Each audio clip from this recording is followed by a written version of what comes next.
YouTube channel अद्भुत शब्द ज्ञान में आप सबका स्वागत और हार्दिक अभिनंदन। दोस्तों, आज के वीडियो में हम भगवान गणेश के बारे में जानेंगे कि गणेश जी का शीश कैसे कटा था। देखिए, इसके संबंध में दो कहानियां प्रचलित हैं, दो कथाएं हमें मिलती हैं।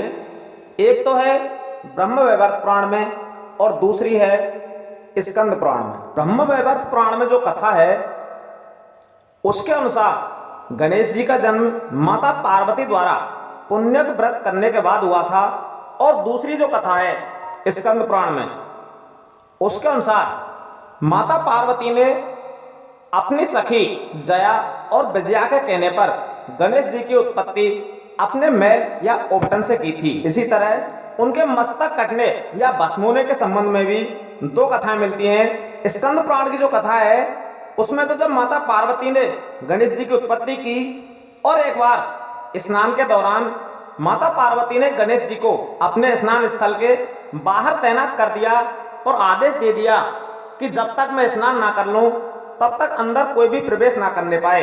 तो माता पार्वती का आदेश पाकर गणेश जी वहां तैनात हो गए और माता पार्वती स्नान करने अंदर चली गई।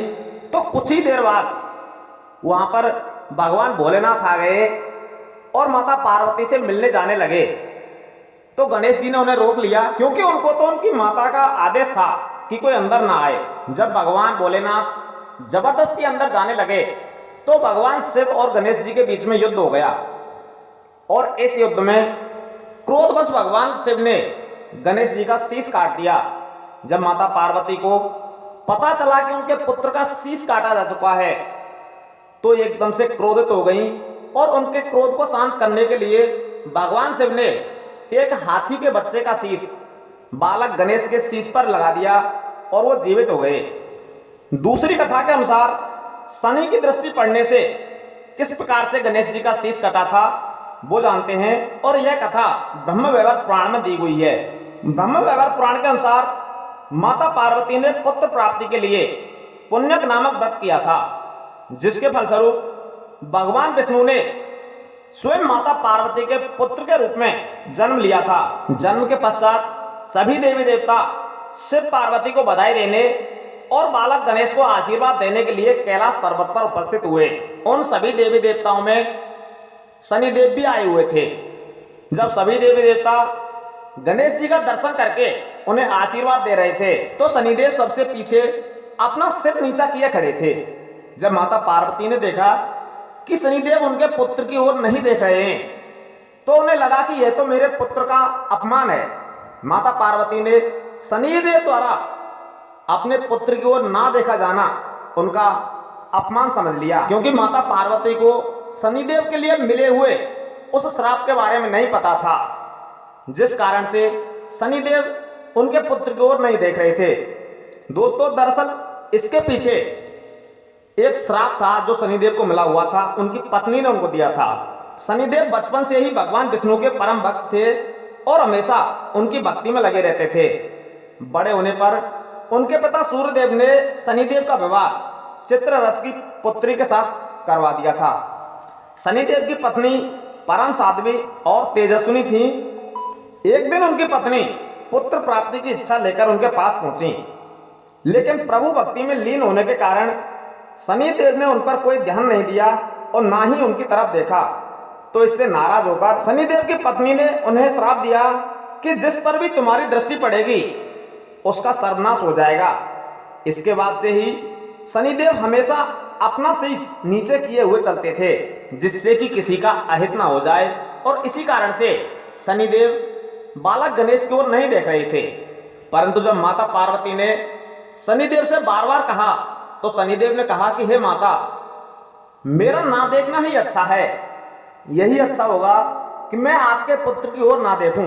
और अपने को मिले हुए श्राप के बारे में भी शनिदेव ने माता पार्वती को बता दिया। परंतु माता पार्वती ने कहा कि आप तो मेरे पुत्र की ओर देखो, इसे कुछ भी नहीं होगा, यह मेरा पुत्र है और सभी देव देवताओं ने इसे आशीर्वाद दिया है, इसलिए मैं तुम्हें कहती हूं कि तुम मेरे पुत्र की ओर देखो। तो जब माता पार्वती ने इस प्रकार से बार बार शनिदेव से कहा तो शनिदेव गणेश जी की ओर देखने के लिए विवश हो गए, क्योंकि वो जानते थे कि अब भी यदि वो गणेश जी की ओर ना देखते तो माता पार्वती क्रोधवश उन्हें श्राप दे देती। तो जब शनिदेव ने गणेश जी की ओर देखा तो उनकी दृष्टि पड़ते ही बालक गणेश का शीश धड़ से अलग हो गया और ब्रह्मांड में विलीन हो गया। ऐसा भी कहा जाता है कि गणेश जी का शीश कट के गोलोक धाम में पहुंच गया था और भगवान श्री कृष्ण में विलीन हो गया।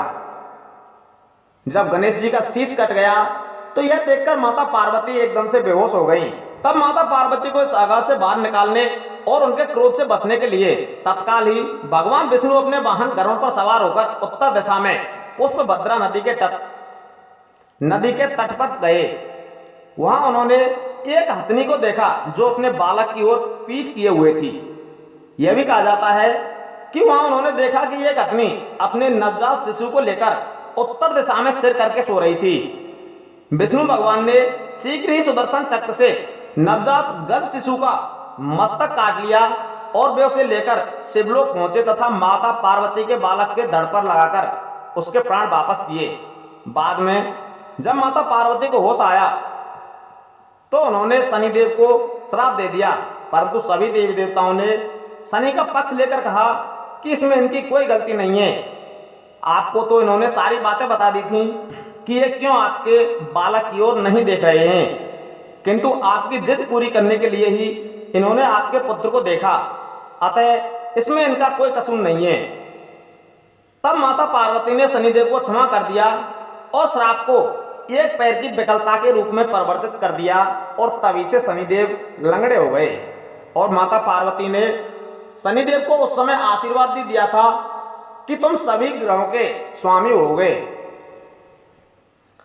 इस तरह गणेश जी के गजानन होने में भी शनिदेव का विशेष संबंध था और तभी से गणेश जी गजानन कहलाने लगे।